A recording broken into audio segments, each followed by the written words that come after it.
Dr. Jaiho Park stood at his office window in the Neo-Seoul Research Center, watching the cherry blossoms fall in October. This was wrong. Very wrong. Cherry trees should not bloom in autumn. He pressed his hand against the warm glass and sighed. The weather had been strange all year. Snow in summer, heat waves in winter, and now this. His computer beeped with a new alert. Jaiho walked back to his desk and looked at the screen. The numbers made his heart sink. Earth's magnetic field was getting weaker every day. Without a strong magnetic field, the seasons would continue to break down until they disappeared completely. Dad. Hannah, his daughter, burst into his office. Her lab coat was wrinkled, and her long black hair was messy from running. You need to see this right away. Jaiho followed Hannah to the main lab. The large screen on the wall showed a world map with red spots spreading across it. These spots showed where the magnetic field was weakest. Look at the pattern, Hannah said, pointing to the screen. The field isn't just getting weaker, it's changing in a way we've never seen before. Jaiho studied the data. His daughter was right. The magnetic field wasn't breaking down randomly. There was a pattern to it, almost like. It looks like a heartbeat, he said quietly. Exactly. Hannah typed quickly on her keyboard, and a new graph appeared. When we look at the data from the past 100 years, we can see this pattern. It's like Earth's magnetic field is following a rhythm. Jaiho sat down heavily in a nearby chair. After 30 years of studying Earth's climate, he had never seen anything like this. But the evidence was clear. Their planet wasn't dying. It was preparing for something. A soft ding announced someone entering the lab. Dr. Taewon Kim walked in, his face serious. I assume you've seen the latest readings, he asked. Yes, Jaiho replied. What do you think it means? Taewon crossed his arms. It means we need to leave Earth. The Mars colonies are almost ready. We should start moving people there now, before things get worse. No, Hannah said firmly. Look at this pattern. Earth isn't becoming uninhabitable. It's entering a cycle. We just need to understand it and find a way to survive it. Taewon shook his head. That's wishful thinking. We can't risk billions of lives on a theory. Jaiho stood up and walked closer to the screen. Something about the pattern reminded him of something. Hannah, can you show me the temperature readings from the last major ice age? Hannah quickly pulled up the data. When she overlaid it on top of their current readings, everyone in the room went quiet. The patterns matched almost perfectly. This has happened before, Jaiho whispered, many times before. And somehow, life on Earth survived. He turned to face the others. We don't need to abandon Earth. We need to learn from the past. How did ancient life forms survive these cycles? What can they teach us? Hannah's eyes lit up with excitement. The animals that hibernate, bears, ground dogs, they all have special ways to survive winter. What if we could learn from them? You want to put humanity into hibernation? Taewon asked, his voice full of doubt. That's impossible. Not hibernation, Jaiho said, his mind racing with possibilities. Something more advanced. Cryogenic sleep, but better than anything we've done before.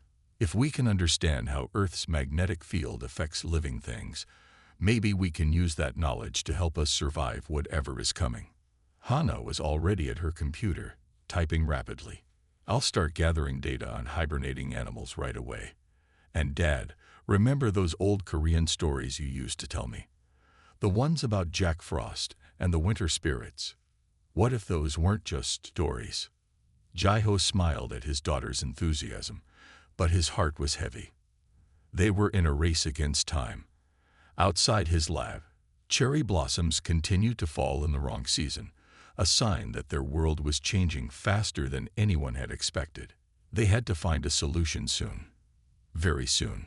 Because this wasn't just another winter coming. It was going to be the longest winter in human history. And they needed to make sure humanity would wake up to see the spring. 2 weeks after discovering the magnetic field pattern, Hannah sat in her private lab, surrounded by old books and computer screens. She had spent days reading about Korean winter folklore while studying the latest research on cryogenic sleep. Her eyes were tired, but she couldn't stop. Not when she was so close to finding an answer. "You should rest," young Ho Choi said as he brought her a cup of hot tea. As the lead technician of their facility, he often worked late with Hannah. "Your father is worried about you." "I can't rest," Hannah replied, taking the tea. "Look at this." She pointed to one of her screens. When animals hibernate, their bodies sync with Earth's natural rhythms. They don't just sleep. They become part of a bigger pattern. Young Ho looked at the data. "Like how bears know when to wake up in spring." "Exactly." Hannah stood up and walked to her main screen. "But it's more than that." In the old stories, Jack Frost didn't just bring winter. He protected sleeping things until spring came. What if those stories were trying to tell us something important?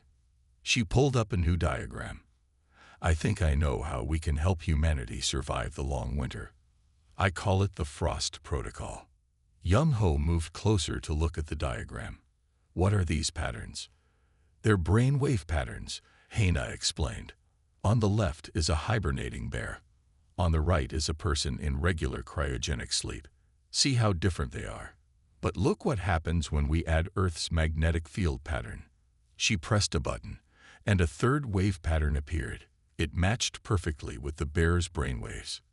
"The animals aren't just sleeping," Hannah said excitedly. "They're connecting with Earth's natural cycles. That's why they survive so well. Our current cryogenic technology doesn't do that, but I think we can change it." She quickly called her father. Within minutes, Jae-ho arrived at the lab, followed by Sun-Mi Lee, their data analyst. "The Frost Protocol uses quantum mechanics to sync human brainwaves with Earth's magnetic field," Hannah explained to them. "Just like hibernating animals do naturally. This way, people won't just be frozen. They'll be part of Earth's healing cycle." Jae-ho studied the diagrams carefully. "This could work," he said slowly. "But we would need to build special pods that can maintain this connection. And we don't know what it might do to human consciousness." "I can help with the consciousness monitoring," Sun-Mi offered. "We've been developing new ways to track brain activity during cryogenic sleep." Young Ho raised his hand. "The pods will need perfect temperature control and strong magnetic field generators. I can start working on the designs." "Wait," Jae-ho said. "Before we go further, everyone needs to understand the risks. This has never been done before. We're talking about changing how human consciousness works during deep sleep. Are we ready for what that might mean?"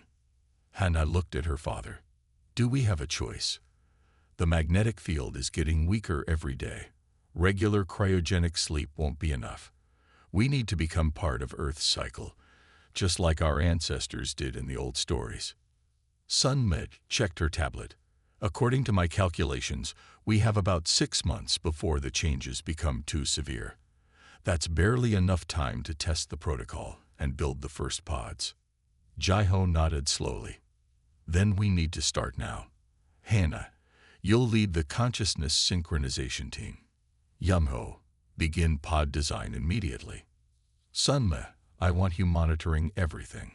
We can't afford any mistakes." As everyone began to move, Hannah looked out the window. The cherry trees were now covered in frost, even though it was still autumn. Soon, the longest winter in human history would begin. But now they had a plan. The Frost Protocol would either save humanity or change it forever, perhaps both. She turned back to her work, remembering the old stories her father used to tell her about Jack Frost. "We're not running from winter," she whispered. "We're learning to dance with it." 1 month after Hannah announced the Frost Protocol, Dr. Taewon Kim stood before the Global Science Council in their emergency meeting room. The walls displayed screens showing weather disasters from around the world. Floods in places that should be dry, snow in deserts, and storms that never seem to end. "The Frost Protocol is dangerous," Taewon said to the council members. "Dr. Park and his daughter want to change how human consciousness works. This is not science. This is a risky experiment that could harm billions of people. He showed them pictures of the Mars colonies. We have a safe option. Our Mars habitats can now support 10 million people. We should focus on building more colonies and moving people there. This is the responsible choice. In the back of the room, Sun Li sat quietly, taking notes. She had discovered something concerning in her latest data analysis, but she hadn't told Hannah yet. The brain patterns of the test animals in their first Frost Protocol experiments showed strange changes. The council chairman spoke up. Dr. Kim, Mars can only save a small number of people. What about everyone else? Better to save some than risk everyone on an untested protocol. Taiwan replied. We don't know what this magnetic field synchronization might do to human minds. Meanwhile, at the Neo-Seoul Research Center, Hannah and Young-ho were testing their first prototype pod. The room was cold, filled with the soft hum of machines. They had successfully put a test rabbit into synchronized sleep, but waking it up was proving difficult. Its brain waves are still connected to the Earth's magnetic field. Young-ho said, checking the monitors. It's like it doesn't want to wake up. Hannah adjusted some settings. We need to find the right way to break the connection gently.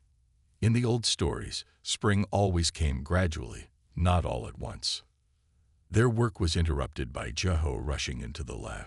The Global Science Council is meeting right now, he said. Taiwan is trying to shut us down. He can't do that, Hannah protested. We're so close to a breakthrough. He's scared, Jae-ho explained. And scared people can be dangerous. He's already convinced 3 major research facilities to support his Mars evacuation plan instead of ours. Just then, Sun Mai entered the lab. Her face was serious. Hannah, we need to talk. I found something in the test data. She showed them her tablet. The brainwave patterns of their test animals revealed unusual spikes of activity during synchronized sleep. It looked like they were sharing dreams. This could support To-1's concerns, Sun Mai said quietly. If human minds connect during the Frost Protocol, we don't know what might happen. We could be creating a shared consciousness. Hannah looked at the data, then at her father. Maybe that's not a bad thing, she said slowly.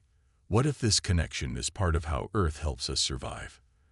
The old stories often talked about spirits sharing wisdom during the long winter. The council won't see it that way, Jae-ho warned. They'll think we're risking people's individual identities. Young-ho, who had been quiet until now, spoke up. We need to prove it's safe. What if one of us tests the pod? A human volunteer. Everyone turned to look at him. The room grew very quiet. I'll do it, Hannah said firmly. It's my protocol. I should be the first to try it. No, Jae-ho started to protest, but Hannah held up her hand. We don't have time to argue, Dad. The seasons are breaking down faster every day.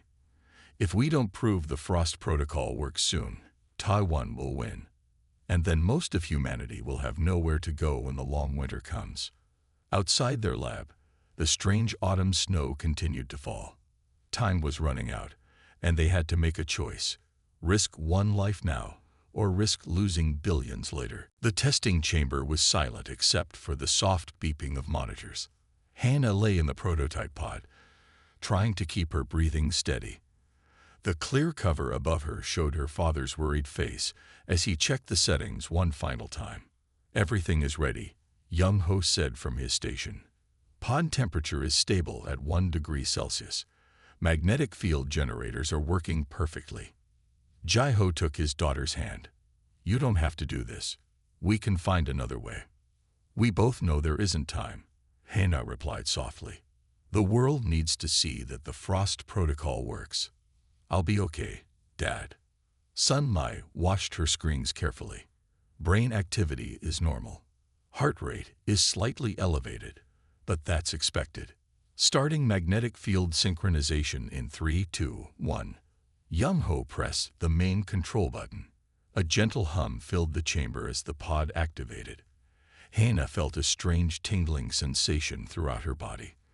The air around her grew colder, and she could see frost patterns forming on the inside of the pod's clear cover.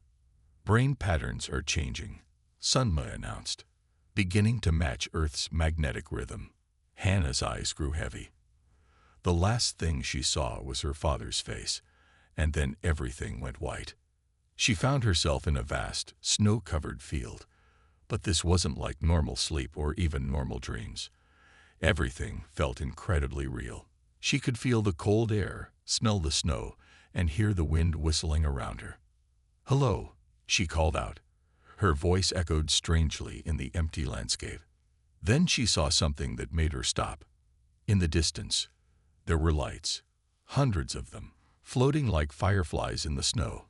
As she watched, the lights began to take shape, forming into human figures. Back in the lab, Sunma's eyes widened as she looked at her readings. This is incredible. Her brain patterns, they're reaching out somehow, like they're searching for other consciousness. "What do you mean?" Jaiho asked, concerned. "It's like the old stories," Yumho said, looking at the data. "Remember how they said winter spirits would gather during the long nights?" Hannah's mind is doing something similar. In her dream state, Hannah walked toward the lights. As she got closer, she could see that each light was a person, someone else in cryogenic sleep somewhere in the world. Even though they were just testing one pod, her mind had somehow connected to other sleeping minds across the planet. The protocol isn't just putting people to sleep, she realized. It's bringing them together. Suddenly, alarms started blaring in the lab. "Her core temperature is dropping too fast," Sunmei shouted. "The magnetic field is too strong," Young-ho said, typing rapidly at his controls. "It's pulling her in too deep." Jaiho pressed his hands against the pod's cover. Hannah, can you hear me? You need to wake up." In her snow-covered dreamscape, Hannah heard her father's voice, like a distant echo. But something else caught her attention. The ground beneath her feet was pulsing with a slow, steady rhythm, exactly like the pattern they had discovered in Earth's magnetic field. "It's a heartbeat," she whispered. "The whole planet has a heartbeat." "We need to wake her up now," Sunmai urged. "Her body temperature is reaching critical levels." Young-ho initiated the emergency wake-up sequence, breaking magnetic synchronization in 3, 2, 1. The world of snow and light began to fade around Hannah. Just before everything disappeared, she heard a voice.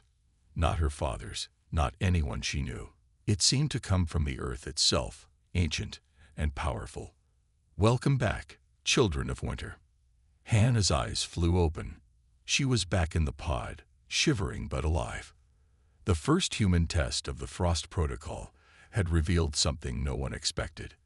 They weren't just creating a way to survive the long winter. They were rediscovering an ancient connection between humanity and Earth itself. 1 month after the first successful test, 1,000 volunteers slept in Frost Protocol pods deep beneath the Korean peninsula. Hannah walked through their shared dream space, which looked like an endless winter forest under the northern lights. She had learned to stay conscious during the synchronized sleep, becoming what the research team now called a dream walker. Sunmi's voice came through the special connection they had developed. "Hannah, we found another dreamer who can stay awake like you. His name is Min-soo. He's in pod 247. Hannah moved through the dream forest until she found him. Min-soo stood by a frozen lake, looking up at the dancing lights in the sky. He turned as she approached. "This is amazing," he said. "I've been watching other dreamers. Some of them are sharing memories of past winters, from hundreds of years ago." "Past winters?" Hannah asked. "How is that possible?" "Look there." Min-soo pointed to a group of sleeping minds that glowed softly in the distance. Their dreams were creating images in the air, scenes from long ago. Hannah saw people gathering for winter festivals, building snow shelters, and telling stories around fires. Back in the monitoring room, Young-ho watched the brain activity patterns with amazement. "The sleepers are connecting to old memories stored in Earth's magnetic field," he explained to Jaiho. "It's like the planet has been keeping a record of everything." The old stories were right. Jaiho said softly. Winter really does hold ancient wisdom. In the dream space, Hannah and Minsu discovered they could touch the memory images, which made them clearer and stronger. They saw how ancient peoples had survived previous long winters. Some of their methods were surprisingly similar to the Frost Protocol. They knew, Hannah realized. Our ancestors knew about Earth's cycles. They found ways to sleep through the long winters, just like we're doing now. Suddenly, the dream forest grew darker. New memories appeared, showing terrible storms and rapid climate changes. Hannah recognized these scenes. They were happening right now, all around the world. The planet is trying to tell us something, Minsu said. These aren't just random memories. They're warnings. Hannah concentrated, reaching deeper into the shared consciousness. She felt Earth's rhythms more clearly now. The slow pulse of magnetic fields, the flow of deep currents, the shifting of continents. Everything was connected in a vast, living system. We need to wake up, she said urgently. I know what's really happening to Earth. In the monitoring room, alarms started beeping. Multiple pods are showing increased brain activity, Sunmai reported. They're all trying to wake up at once. Start the wake-up sequence, Jaiho ordered. Bring them out slowly, just like we practiced. Hannah opened her eyes in her pod, her mind still full of what she had learned. As soon as the cover lifted, she sat up. Dad, call everyone together. The long winter isn't a disaster. It's a defense mechanism. Earth is protecting itself, and us, from something bigger. Young-ho helped her stand. What do you mean? Protecting us from what? I saw it in the oldest memories, Hannah explained, her voice shaking with excitement and fear. This has happened before. Earth goes into a healing sleep when it needs to repair damage or defend against external threats. And right now, it's trying to protect us from something that's coming from space. Jaiho looked at the data screens showing weather patterns around the world. The chaotic changes suddenly made more sense. Earth wasn't breaking down. It was preparing for battle, and humanity needed to learn how to fight alongside it. Dr. Jaiho Park stood before the Global Science Council, but this time he wasn't alone. Hannah and Minsu stood with him, along with 20 other dreamwalkers. The council room was silent as they showed the evidence they had gathered from the shared dreamscape. Earth has a defense system, Jaiho explained, pointing to the large screen behind him. Every few million years, our planet detects threats from space. When this happens, it starts a protective cycle, what we're calling the long winter. The screen showed data from their studies of ancient ice cores and magnetic readings. Hannah stepped forward to explain the patterns they had found. The Earth doesn't just go to sleep randomly, she said. It's like a fortress preparing for battle. The changing magnetic field is actually a shield, growing stronger to protect us. Minsu touched a control panel, and new images appeared, the shared memories they had discovered in the dream space. They showed previous long winters, each followed by periods of incredible renewal and growth. Our ancestors knew about this, Minsu said. They didn't just survive these cycles, they learned from them. The old stories about winter spirits weren't just stories. They were instructions, passed down through generations, teaching us how to work with Earth's natural defenses. Dr. Taiwan Kim stood up from his council seat. This is impossible. You're asking us to believe that Earth is alive, that it thinks and plans. Not the way we do, Hannah replied calmly.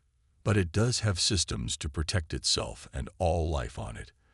The magnetic field isn't just breaking down. It's changing to create a stronger barrier around our planet. Jaiho showed them the next set of data. We've detected unusual radiation patterns coming from deep space. They match exactly with patterns recorded in ancient rocks from previous long winter cycles. Something is coming, just as it has before. And Earth is preparing to protect us. The council members whispered among themselves. The chairman leaned forward. If what you're saying is true, how does the Frost Protocol help? When we sleep in the pods, Hannah explained, Our minds sync with Earth's defensive rhythms. We become part of its protection system. The shared dreams aren't an accident. They're a way for humanity to work together with our planet's natural defenses. Sun Mai, who had been monitoring their latest test results, added her findings. The Dreamwalkers are already learning how to help strengthen Earth's magnetic shield. When we work together with the planet's natural systems, we can make them even stronger. Taiwan shook his head. This is madness. Mars is a safe, practical solution. We don't need fairy tales about living planets and magic shields. Mars can't protect us, Min Su said firmly. These radiation patterns will reach Mars too. Earth is offering us shelter, just as it has done for millions of years. We just need to accept its help. Jaiho stepped forward one last time. We're not asking you to abandon science. We're asking you to expand it. Everything we've discovered can be measured and tested. The Frost Protocol works because it's based on real, natural systems that Earth has been using since long before humans existed. The chairman looked at the data again, then at the Dreamwalkers. Outside the council windows, the strange weather continued, but now they understood its purpose. Earth wasn't dying. It was transforming, preparing its children for the long sleep that would keep them safe during the battle to come. 3 months after the council meeting, the world had changed completely. Frost Protocol centers were being built in every major city. Hannah stood in the control room of the main Asian facility, watching as thousands of pods were prepared for their first occupants. The European centers are ready, Young Ho reported, checking his screens. South America will be online by tomorrow. Africa and North America are at 90% completion. Jaiho walked in with the latest reports. The radiation levels from space are getting stronger. Our satellites are detecting the first waves of whatever is coming toward Earth. Hannah nodded, remembering what she had seen in the shared dreams. How many people have we prepared so far? 2 billion. Sun Mai answered from her station. Another billion will be ready by next week. The Dreamwalkers are helping to train new operators at each facility. Min Su entered the room, looking tired but determined. He had been teaching other Dreamwalkers how to help guide people into the shared consciousness. The fear is starting to fade, he said. When people see the shared dreams for themselves, they understand. They can feel Earth's protection. Outside, the sky had turned a strange purple color as the magnetic field grew stronger. Trees had stopped growing leaves, and animals were going into a deep sleep, just like in the ancient cycles they had discovered. Dr. Kim sent a message from Mars, Yumho said quietly. The radiation is affecting their colonies too. They're asking to bring their people back for the Frost Protocol. Hannah turned to her father. Will we have enough pods? Yes, Jaiho answered. The automated factories are working at full speed. We'll have room for everyone, including the Mars colonists. In the giant room below them, thousands of people were being helped into their pods by trained staff. Parents held their children's hands, explaining that they would all wake up together when spring returned. The room was filled with a soft blue light from the magnetic field generators. The first wave of sleepers is ready, Sun Mai announced. Their brain patterns are already starting to sync with Earth's rhythm. Hannah touched the control panel, activating the communication system that connected all Frost Protocol facilities worldwide. This is Hannah Park to all centers. Begin final preparation sequence. Remember what we learned. We're not fighting the winter. We're joining Earth's protection. Around the world, millions of pods hummed to life. The Dreamwalkers, now numbering in the thousands, helped guide people into the shared consciousness. In their dreams, they could see Earth's magnetic shield growing stronger, wrapping around the planet like a protective blanket. Temperature drop beginning on schedule, Yumho reported. Magnetic field synchronization at optimal levels. Jaiho put his hand on his daughter's shoulder.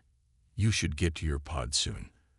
As lead Dreamwalker, you'll need to help coordinate the shared consciousness when everyone is asleep. What about you, Dad? Hannah asked. I'll join you once the last pod is filled, he promised.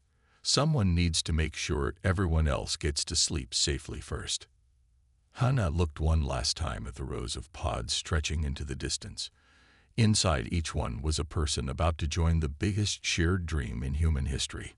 They would sleep through the long winter together, protected by Earth's ancient defenses, waiting for the day when the sky would be safe again.